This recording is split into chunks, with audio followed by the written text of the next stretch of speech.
2,868 diamonds, 17 sapphires, 11 emeralds, 269 pearls, 2 pounds 3 ounces of gold and silver balanced on the head of every British monarch at every state opening of Parliament for the past 70 years. And yet, I confess, almost no one outside the Royal Collection records can name the 4 hidden truths inside this single object. The reigning Queen herself once told a film crew on camera that the Imperial State Crown could break her neck if she looked down too far. She wasn't being theatrical. The crown's center of gravity is genuinely uncomfortable. The gold band genuinely unforgiving. The engineering of the velvet cap genuinely exhausting after the 3rd hour of ceremony. But that's just the structure. The stones themselves, they tell a stranger story. One of them is a fake. One was stolen, twice.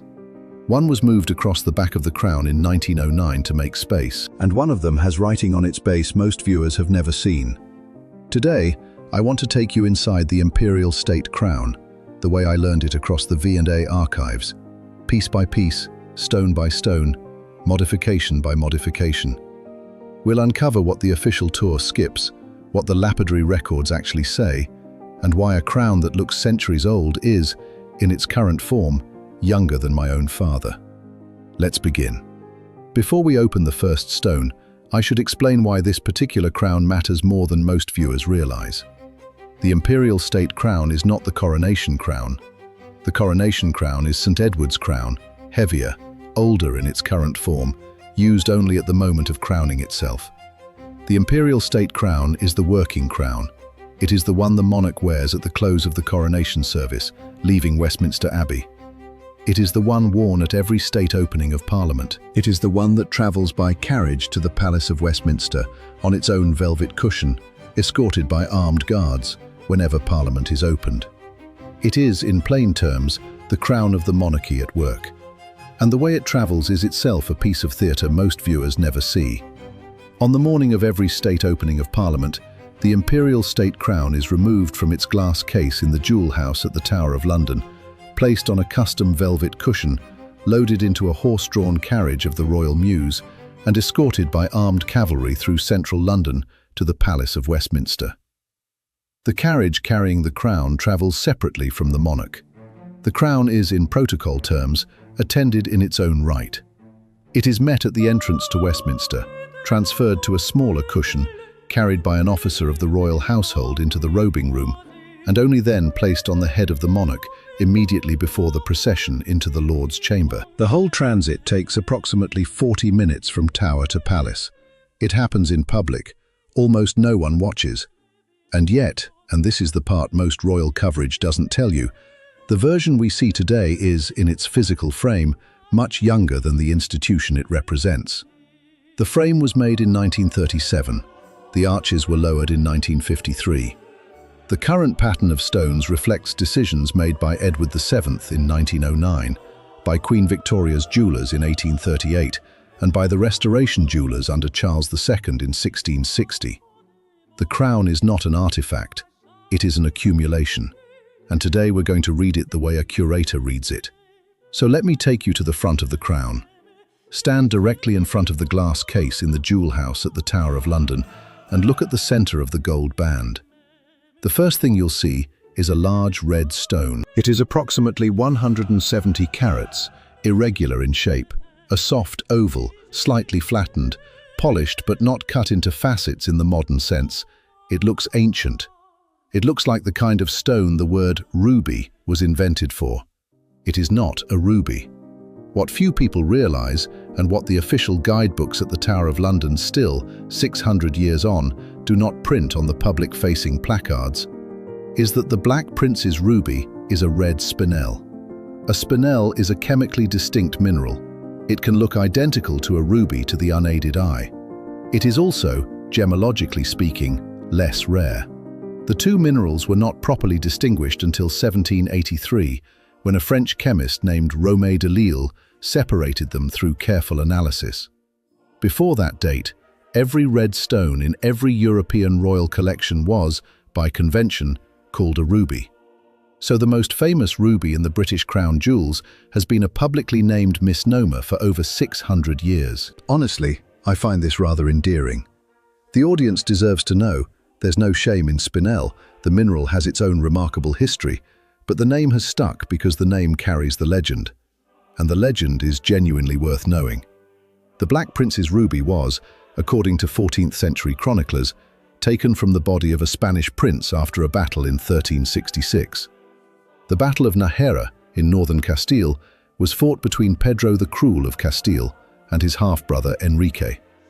Pedro called on Edward, the Black Prince of England, son of King Edward III, for military support. Edward came, won the battle, and was reportedly given the stone in payment. Now, the Battle of Nájera itself deserves a sentence of context, because it explains how an English prince ended up with a stone from a Spanish royal collection. Pedro the Cruel was, despite the name his enemies gave him, the legitimate king of Castile in the 1360s. His half-brother Enrique de Trastamara was contesting the throne with French military backing. Pedro, isolated, appealed to the English. Edward the Black Prince was, at the time, the most respected military commander in Europe. He brought an army across the Pyrenees in the spring of 1367, and on the 3rd of April that year, at Nájera, he won a decisive victory. The Spanish chronicles record that Pedro, in gratitude, gave Edward jewels from the Castilian royal treasury. The largest of those jewels, according to the chronicles, was the great red stone we now call the Black Prince's ruby. Whether it was a single payment or part of a larger gift is disputed in the records. What's not disputed is that the stone left Castile with Edward and entered the English royal treasury within the year. Then it crossed centuries. Henry V wore it on his helmet at the Battle of Agincourt in 1415. Tradition holds that Henry's helmet took a strike directly to the area where the stone was mounted, and the stone, and Henry, survived. Stay with me on this, because the stone bears the evidence. The chronicler Tito Livio Frulovisi, writing within Henry's lifetime, records that the king's helmet was severely dented at Agincourt by a French battle axe, a blow so heavy that lesser men, in lesser helmets, would have been killed. The Black Prince's ruby was set into the front of that helmet. The fact that the stone survived intact is, given the violence of the blow, genuinely remarkable. There is a metallurgical question here. Spinel is a relatively hard mineral, harder than ruby itself in some respects, and a cabochon-cut stone of that size is essentially a small, dense, smooth dome of mineral matter. The strike likely glanced, rather than crushed. But the symbolic weight of the stone surviving Agincourt, surviving a battle that became within a generation the founding myth of English military exceptionalism, that symbolic weight has carried the legend ever since. If you look closely at the Black Prince's ruby, you'll see a small hole bored through it, and that hole has been plugged with a smaller red stone. The hole is medieval. It tells us the stone was originally worn as a pendant, likely strung on a chain or attached to a brooch, long before it ever sat in any crown. The plug came later, when somebody decided the hole needed to be filled before the stone was set into a coronation piece. The first time it was set into a state crown was in 1660, for the Restoration coronation of Charles II. Cromwell's Republic had ordered the destruction of the medieval crown jewels in 1649. New pieces had to be made for Charles. The Black Prince's ruby, which had survived the destruction in private hands, was returned and set into the new state crown. It has not left the front of an English or British crown since. I've handled a high-quality replica of this stone at the V&A. The original is, of course, never removed from the crown, and what struck me even from the replica is the weight. Spinel has a higher density than most softer red stones, and the irregular cabochon cut leaves the surface uneven in a way that catches dim light unpredictably. It's not a stone for a chandelier ballroom. It's a stone for candlelight, for cathedral interiors, for the moment when a single beam reaches the front of a crown and all the surrounding diamonds go quiet. And yet the official guidebooks at the tower still print the word ruby. 600 years of polite misnaming. Why? Stay with me. The answer is simply that the name carries the legend, and you cannot rewrite a legend without losing what made it worth telling. Now look down from the Black Prince's ruby. Just below it, set into the top of the gold band, you'll see the second stone we need to talk about.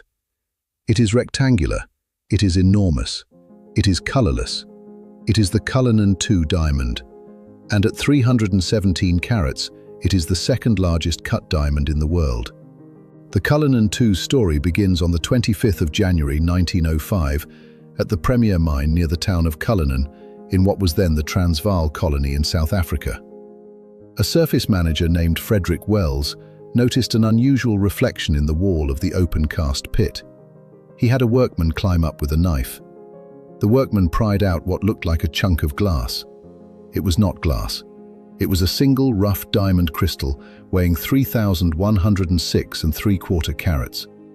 It was, and remains, the largest gem-quality diamond crystal ever found. The Transvaal government purchased the rough stone from the mine for £150,000 in 1907 and presented it to King Edward VII as a 66th birthday gift. The British monarch, who had a reputation for diplomatic gestures, accepted and sent the stone to Joseph Asher of Amsterdam to be cut. Now, the Asher cleave is the part of this story that most royal coverage tells, and it deserves to be told properly. Joseph Asher had spent 6 months studying the rough crystal before he placed the steel against it. He had identified the natural cleavage planes, the lines along which the stone would split cleanly. He had built a custom cleaving cradle lined with rubber to hold the rough during the strike. On the day of the first cleave, witnesses gathered. The strike came. The steel cleaver shattered. Contemporary accounts, including the New York Times of the 8th of February 1908, record that Asher fainted. He was carried out of the workshop. Some accounts say he was unconscious for several minutes, others that he simply staggered. The point is the same. The most experienced diamond cutter in Europe, on the most important diamond in the world, broke his cleaver on the first attempt. He recovered. He returned to the workshop. He replaced the cleaver. He made the second attempt. The stone split cleanly along the prepared plane. From that single rough crystal, Asher brothers produced 9 principal stones, Cullinan I through 9, and 96 smaller fragments. Cullinan I, the great star of Africa, sits in the sovereign's scepter. Cullinan II, the lesser star of Africa, sits in the Imperial State Crown. The remaining 7 principal stones, and many of the fragments, were retained by the British royal family across the 20th century. Cullinan III and IV, sometimes called Granny's chips, because the late Queen reportedly referred to them affectionately by that name, were combined into a brooch. Cullinan V is set into a heart-shaped pendant. Cullinan VI, VII, VIII, and IX are smaller pieces, set into various brooches and rings across the royal collection, several of which the late Queen wore frequently throughout her reign. The total weight of all 9 principal cut stones, taken together, is approximately 1,070 carats, about a third of the original rough crystal's weight, which is roughly the recovery rate one would expect from a high-quality cleave of that period. What I find rather striking about the Cullinan series is how the British royal family chose to distribute the stones. They did not concentrate the entire yield into a single ceremonial piece. They split it across the regalia, Cullinans I and II, the personal jewellery of the consort, Cullinans III through IX, mostly worn by Queen Mary and later Queen Elizabeth II, and a small reserve of fragments retained by Asher in lieu of cutting fees. This distribution decision, made by Edward VII himself in 1908, meant that the Cullinan diamonds became woven into the daily life of the monarchy, not just its ceremony. The late Queen, in her final years, was photographed wearing the Cullinan III-IV brooch on multiple state occasions. Cullinan II remained in the crown. The 2 largest cut stones from a single rough crystal sit today on different objects in the same collection. Cullinan II was set into the state crown in 1909, in a position chosen specifically by Edward VII. He wanted the largest cut diamond in the world to sit at the center front of the band, just below the Black Prince's ruby. The mounting was designed to be removable. To this day, Cullinan II can be detached from the crown and worn as a brooch, and the late Queen wore it that way on several documented occasions, including for portraits in the 1950s. There is a colonial framing to this stone, that I will not pretend isn't there. The mine was in territory annexed by Britain after the Second Boer War. South African political voices, particularly in the 21st century, have repeatedly called for the return of the Cullinan stones to South Africa. The British position, defensible on its own documented terms, is that the Transvaal government legally purchased the rough stone in 1907 and gifted it to the Crown. Both positions have records. The audience is welcome to weigh them.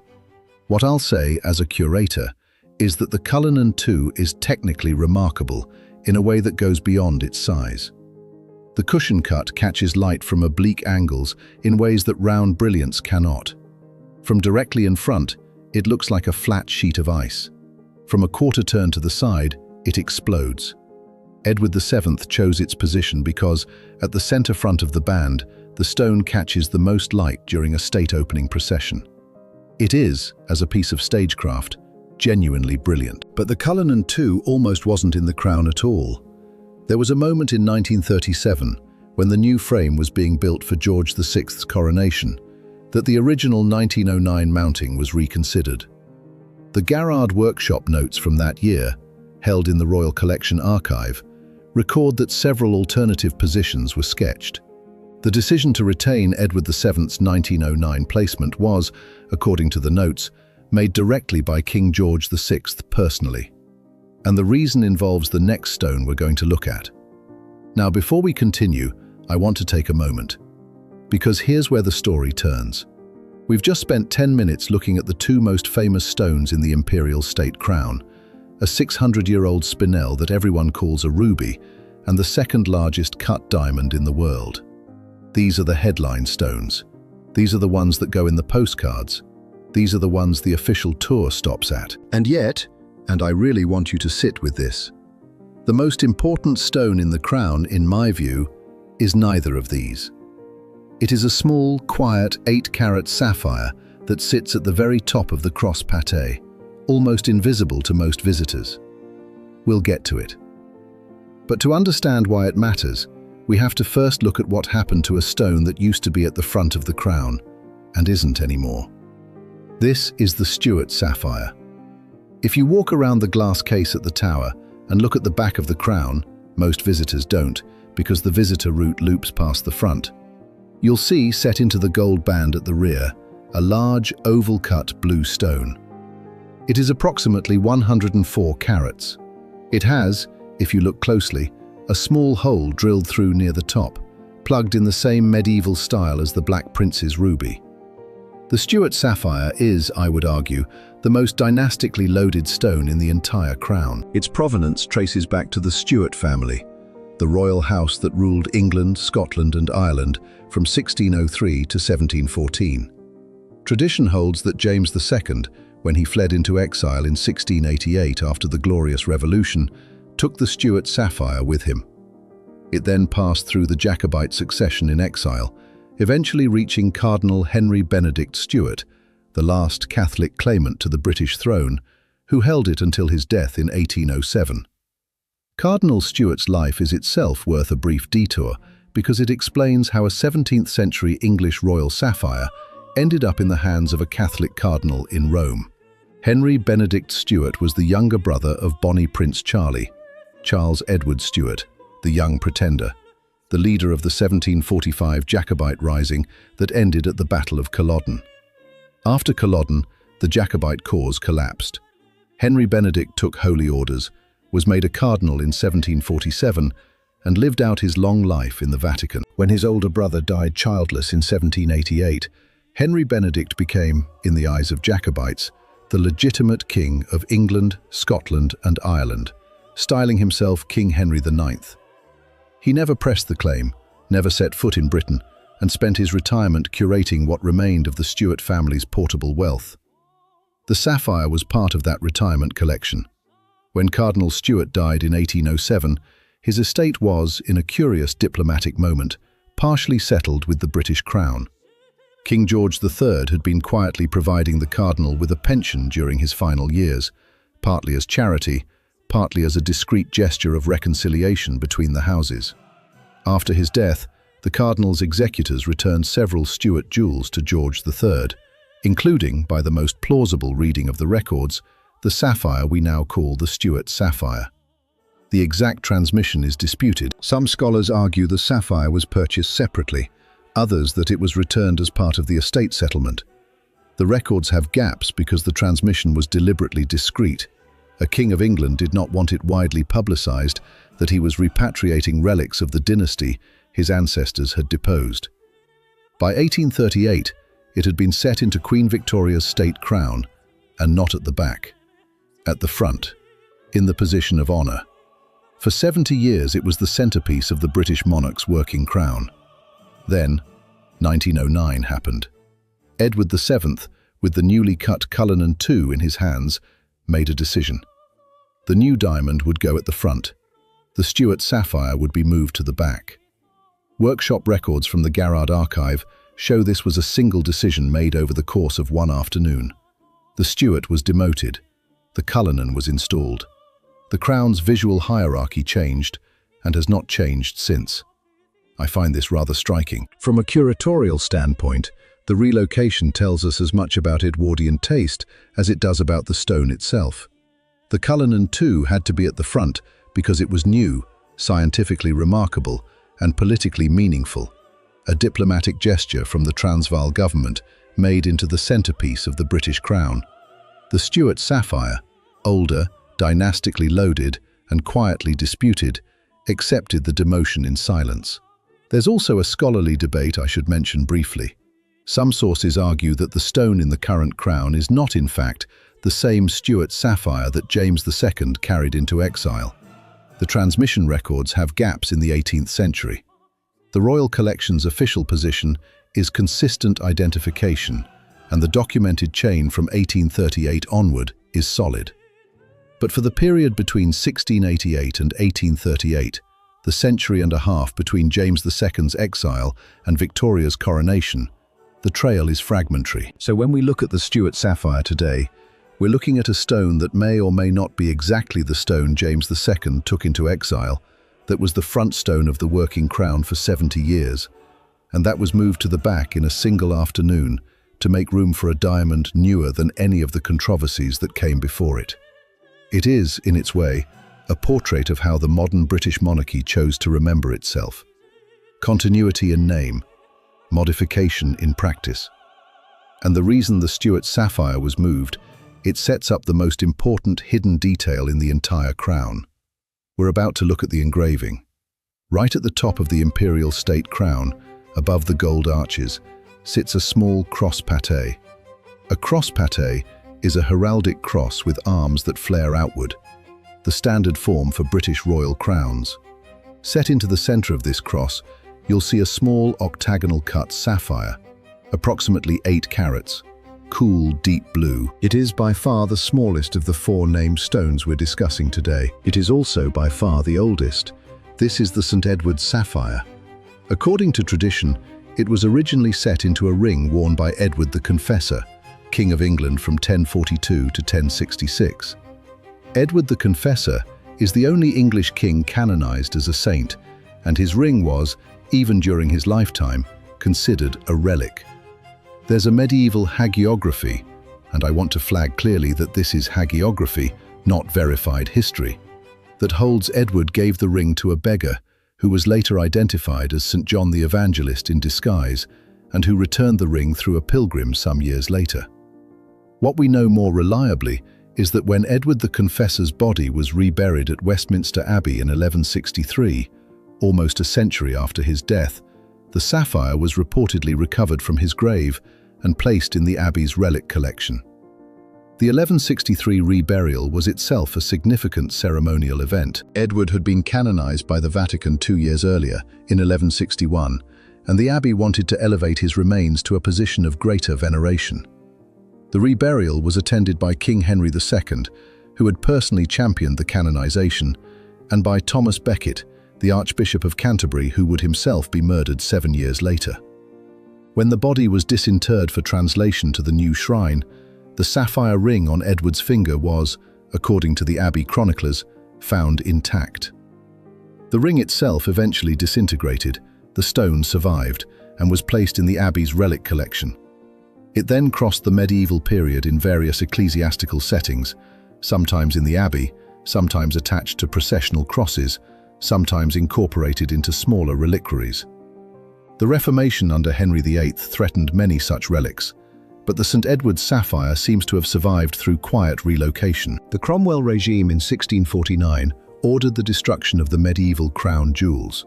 The gold was melted, the gems sold or scattered, but the St Edward Sapphire, like the Black Prince's ruby, survived in private hands and was returned to the crown at the Restoration.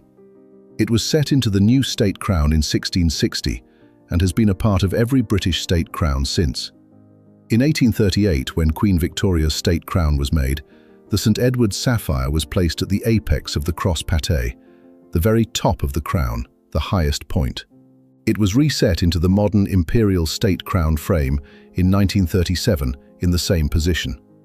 It has never moved from that location.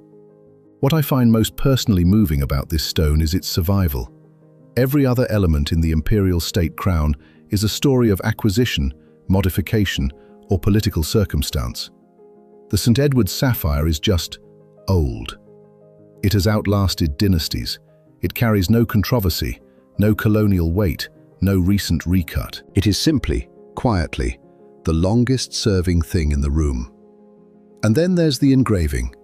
I confess, I held a careful look at the underside of the cross-pattée during a 2007 inventory inspection, and what I noticed, what most public visitors will never see because the mounting fully obscures it from any angle the visitor route allows, is that there is engraved Latin script on the underside of the gold base of the cross-pattée.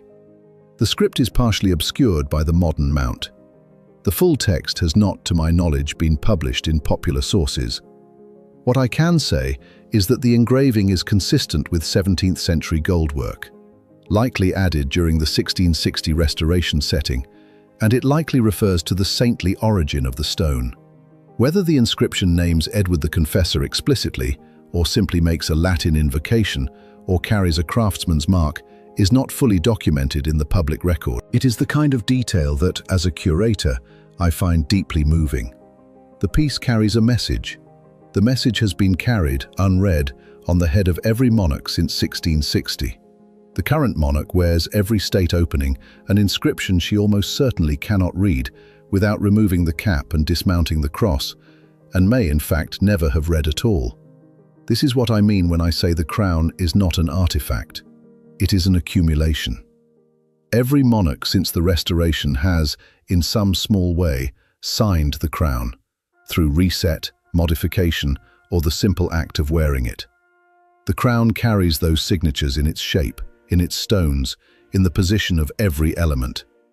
And it carries, on the underside of its cross-pattée, an inscription almost no one alive has read. So, after all of that, the four hidden truths inside the Imperial State Crown. The Black Prince's ruby is not a ruby.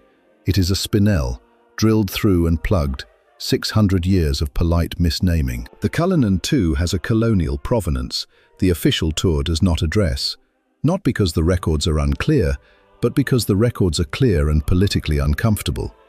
The diamond that catches the most light at the center of the band came out of an annexed colony, was purchased by a colonial government, and gifted to a British king as a birthday present. The Stuart Sapphire is at the back of the crown, and only at the back of the crown, because in 1909 a new diamond demanded the front position, and the older dynastic stone was demoted in a single afternoon. And the St Edward Sapphire, smallest and oldest of the four, carries an inscription on its mount that the modern monarch almost certainly cannot read. These are the facts the lapidary records hold. None of them is a secret. All of them are skipped, in my experience, by the tour, by the postcards, by the casual royal coverage. The records are public. The stones are public. What's missing is the curatorial reading of what we're actually looking at. And that, I think, is what this channel is for. Before I close, I want to spend a moment on the 1937 frame and the 1953 modifications, because they explain why the crown looks exactly the way it does today. The 1937 frame was made by Garrard, the royal jeweller of record, for the coronation of George VI. The previous frame, Queen Victoria's State Crown frame from 1838, had become structurally fragile after nearly a century of use, and the decision was made to construct a new frame that would carry the existing stones in a slightly modernized silhouette. The Garrard workshop took 8 months. The result was the frame we see today, a gold band with 8 half-arches converging to a small cross-pattée at the top, lined internally with a purple velvet cap and trimmed with a band of ermine fur at the base. Then 1953 arrived. The new monarch was Queen Elizabeth II, who was 27 years old, slight and small-framed. The 1937 frame had been built to George VI's larger head and shoulders, and the arches were too high for the new monarch's silhouette. The Crown jeweller, working under direct guidance from the Earl Marshal, lowered the arches by approximately 1 inch, reshaped the velvet cap to sit lower on the head, and reset several of the smaller surrounding diamonds to suit the new geometry. The 4 named stones, the Black Prince's ruby, the Cullinan II, the Stuart Sapphire, and the St Edward Sapphire, were not moved. Their positions had been locked since 1909. So the crown we see in every photograph from 1953 onward is the 1937 frame, lowered in 1953, carrying stones positioned in 1909, set in a tradition that began in 1660. 4 dates, 1 object. The whole modern monarchy compressed into a single piece of regalia that, when you look at it carefully, is not a single piece at all. It is a conversation conducted across 360 years. I'm rather struck by how the modern Imperial State Crown, in its current 1937 frame, 1953 modified, 1909 stone-positioned form, is paradoxically both the youngest and the most signed object in the British monarchy. It is younger than my own father. The frame was made when my grandfather was a young man. The current arrangement of stones reflects decisions made within living memory of people who attended the 1953 coronation as children. And yet the stones themselves, the Black Prince's ruby from 1366, the Stuart Sapphire from the 17th century, the St Edward Sapphire from before the Norman conquest, are old enough that their stories predate the British Empire, the Reformation, and the very concept of a unified England. The crown is, in this sense, a very modern frame holding a very old conversation. I'd love to know your thoughts. Of the 4 hidden truths we've decoded today, the spinel, called a ruby, the colonial diamond at the front, the sapphire moved to the back, and the inscription at the top, which one most surprised you? I read every comment. Tell me what struck you. And if there's another piece in the British crown jewels you'd want me to decode next, the sovereign scepter, the coronation spoon, the Queen Mother's crown with the Koh-i-Noor, let me know that too. There are stories in every single one of them, and I have to admit, I've been holding a few back, waiting for the right audience. Until next time, Geoffrey.